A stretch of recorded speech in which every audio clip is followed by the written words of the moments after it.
Good morning and welcome to my neighborhood. Today we're looking at the interesting and sometimes disturbing topic of how we know what we know. What do we believe and why? And this isn't really about kind of religious belief or anything like that. This is more about medicine and science and all that good stuff. So, for instance, how is part of medical rhetoric this set of decisions of what is the correct evidence and what is not? There was a recent article published in the British Medical Journal, and Wired magazine did a really nice narrative story detailing the history leading up to it. Beautiful piece.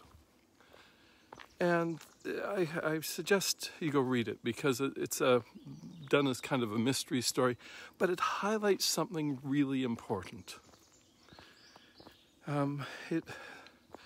This particular story, is called something like the 5-micron mystery. And it started, if you go back through it, in 1934. Probably started before then, but that's when this particular story starts. And continued in kind of a ping-pong game of scientific publications and lectures and things and research up through 1955, when then some results that had been done for tuberculosis were conflated with airborne transmission. Now, so what we have now is this controversy that even as late as early April of 2021, the World Health Organization was going, oh, we don't have enough evidence that the virus is airborne transmission. And it's complicated. It really is. I mean, it has to do with air temperature and turbulence and all manner of things. But the people that study fluid dynamics of air and particulate transfer, particularly for pollution out of smokestacks and tailpipes and all that kind of stuff, their physics has been accepted by other branches of the World Health Organization for years. But when they talk to the people dealing with viral transmission, they're just told that they're wrong. The physics is somehow different. And it may not be the physics. I mean, there may be other factors in here. For instance, tuberculosis, we know transmits through airborne. But tuberculosis has an infectious mechanism that's deep into the lungs and may require very fine particles to provide infection. But what happened a long time ago is that this basic idea of tubercular transmission with a 5-micron particulate size was conflated to all airborne transmission, and it's kind of held there ever since. And the people that understand the fluid dynamics, the physics of airborne transmission keep looking at this and going, 5 microns, like we should be pivoting around 100 microns, not 5. Like, this is a huge difference. And yet we find World Health Organization has just very quietly admitted that there might be some airborne transmission, but they're not saying why. They're not changing their definition of 5 microns. And we have health officers saying, oh, well, we have airborne transmission, but not around corners. It's like, there's a basic problem with understanding not just the physics and the mechanisms of filtration in the body, you know, filtering out different sizes of particulates and different defense mechanisms, but understanding the history of the data and where it came from, and having an ability to reevaluate sometimes very deeply held assumptions in light of clarifying not so much evidence, but history. So history. It's not that everything that we've discovered is wrong, but sometimes when we find conflicts, such as the people that were studying both the physics of aerosol transmission in general, the fluid dynamics of airflow and all that kind of stuff, and also we're studying infectious behavior. When people like that cross disciplines, and they end up being shoved out to the fringe on each discipline when they do that, because they're crossing, they're bridging. When they notice that there's something odd and track it all the way back and find out what the problem actually is, that there was a misapprehension, and all the aerosol experts know and have been saying for a very long time that this distinction of below 5 microns is aerosol and above is droplets is there's something wrong with it, because from the physics, this is not quite how it works. So this is how science works. We look at things, we're curious about things, we try out things, we learn from the past, and sometimes it's not so much that the past was wrong, but humans often conflate things. They bunch them together in ways that don't really stand up. But then we have this interesting problem, and that is sorting out something that's been deeply embedded in a whole set of beliefs and other tests. Because if you assume that this is the case, and then you base your trials and tests and all that kind of stuff on these assumptions, then does that make your test invalid or not? And this is what peer review is supposed to notice and identify, but doesn't always, particularly when it's a long-standing issue, longer than the lifetime of many of the people that are doing the research or practicing now. This is not an isolated case. We have many, well-known examples like Helicobacter pylori as a cause for ulcers. That's a more cut and dried case. A fellow had done the research, and he had tried to publish and got rejected and rejected and rejected. He got rejected because everybody knew what caused ulcers, or thought they did. And they based their entire careers on that, and they were the ones that often were in the appropriate journals for publication. And of course, there's many journals that one can apply to. But these ones were sometimes the ones that set up the peers for review. And of course, they set peers that would back up their beliefs and their knowledge because they'd been students or colleagues or whatever. So you hit these barriers when you challenge pre-existing beliefs that are maybe based on science, but there may be flaws along the way. And it's important to understand that curiosity and skepticism is not about writing everything off. It really isn't. And so I'm kind of looking at these fine lines. One of the things that we see often, particularly in medicine, is who funds the research. We're seeing interesting things like, for instance, vitamin D question. Does vitamin D help with reducing severe illness with COVID and other things? And there's fairly decent evidence that shows that it does. In fact, a lot of hospitals try and administer vitamin D for COVID, but it's not so simple. But we do see, and we still have,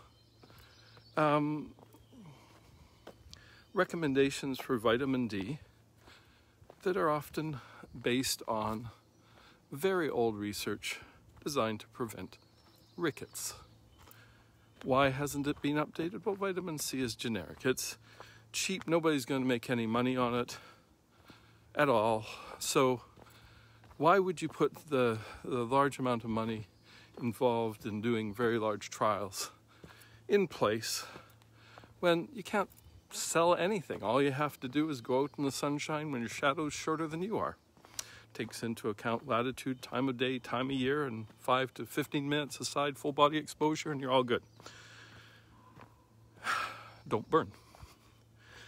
But there's also here, for instance, the dermatologists have spent 10 years telling people not to go out in the sun at that time of day to reduce skin cancers. And they've invested a lot of time and money in telling people this.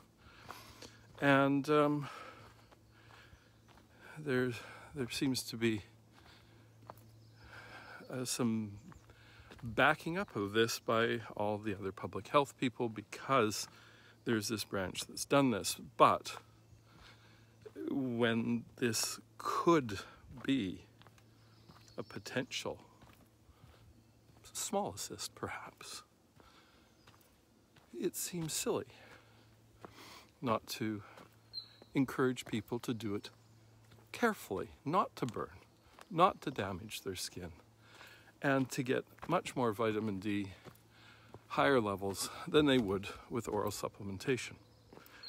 And we only have the sunshine at this level for a small part of the year here, from sort of about now to the end of August. And that's only an hour or two around solar noon, which is 1 o'clock here. So that's two stories. One, which reads like a mystery, and one which is also just as old. The one about 5 microns versus 100 microns being things that remain suspended in the air for a long period of time, and might imply that we need better air disinfection, circulation, and perhaps a change in the filtration and fit of our masks, and when we use masks. You know, the variants are increasingly transmissible. So even though we may have vaccines, and the vaccines are dropping the transmission enormously, a recent modeling report that came out of the BC modeling group, SFU and UBC, showed that what was being dropped out the bottom was the original virus. And prior to the circuit breaker that's now in place, we were looking at 8% growth of the variants, and then during the circuit breaker we were looking at 4% growth of the variants, which is good, but still an issue. So it's worthwhile looking at these things. And the other story is the vitamin D, which is a recurring story that's so simple it just hurts. But the reality is that people latch on to things and they make them part of their being, part of who they think they are. And They use them sometimes to shield other fears, other changes, uncertainty, in order to make reasonable decisions. Engineers do this with bridge building all the time. They have tried and true physics and mathematics and the amount of over-engineering you need to do to provide an appropriate safety margin. And, you know, that's been worked out over a very long period of time, and for the most part works. You know, right now in San Francisco, they have an interesting problem. They had this humming or whistling or tone coming from the Golden Gate Bridge. The Golden Gate Bridge is an old bridge. It's been around a long time. But more recent modeling had showed that if it was engineered for 75-mile-an-hour winds or something, and it's possible to get higher winds now. So a 100-mile-an-hour wind might destabilize the bridge and cause it to move in amplified harmonics. So they did something about it. They changed the railings on the bridge to make them more aerodynamic and change the relative harmonics to bring the bridge up to, 100-mile-an-hour safety. But as the wind goes through the thinner railings, not the railings, but the bits that go down from the railing to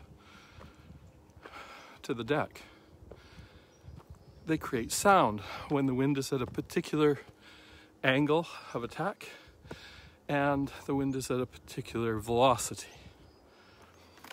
So, there's things always, even building bridges, we don't know.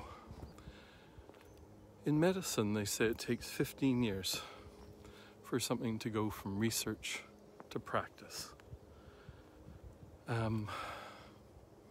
That's because it has to not only be published in the journals, but taught in the medical schools typically. And we have to look at who funds the research. And about half the research never gets published because it didn't work. And we need to know the negative examples as well as the positive examples. But if it's privately funded, often there's criteria, or they have an option not to publish work that, didn't show a good result. We do manage to get results. Sometimes results are interesting because they don't include some data. For instance, we've seen quite a few studies now, we're doing drug studies, where they show marginally good results. But if you go back and sort through the data, you may find you get incredible results for people with a specific genetic predisposition, and not very good results for people with a different genetic predisposition. So it's a matter of really thinking about all these things, really always trying to understand. And in the last 2 years, the last 14 months, the rate at which people have had to understand new stuff has been nothing short of incredible. And I'm tremendously grateful for the people that are curious enough to ask these questions, to notice those new things every day. What did you notice that's new today? What did you notice that's new today that you were grateful for? What did you notice today? These are just a couple of little tidbits and stories. We'll continue with this discussion as we go along in various forms. Why do people believe what they believe? Where does knowledge come from? What constitutes knowledge? And, the amount of things that we assume in our lives that are probably wrong is extremely high, but, like Newtonian physics, generally they work for us quite nicely until we get to the point where they don't. So thank you. Thank you for watching. subscribe, hit like, hit the bell if you want to be notified. If you're watching on YouTube, if you're watching on Facebook, please like, share, whatever you like. You know, it's kind of a fantastic day, and I really enjoyed the article in Wired that told the backstory of the paper that was published in the British Medical Journal on the 5 micron versus 100 micron airborne particulates as a pivot point. Keep those stories coming. They are worthwhile. I really like reading novels and narrative fiction, non-fiction, all those things. I like writing them too. And sometimes understanding the narrative story, the how we got there, is as important as the result. It helps us to understand bits and pieces that aren't there. I remember years ago there was a piece of software called Graviton, and I was playing with it with my kids. And it was lovely because it was a gravitational simulation that you could have planets in orbit around other planets, and you could have meteors and comets and things whizzing by and spaceships. And it was fun to play with. And I realized that I had an inherent kind of bias assumption that if something was really small, then it wouldn't change the orbital dynamics of something it came really close to. But even this simple two-dimensional software illustrated very clearly to me that while the difference might be very small, it does change the orbital dynamics just a little bit. And little bits over a long period of time can make a big difference. Thank you. Have a wonderful day. We'll see you next time.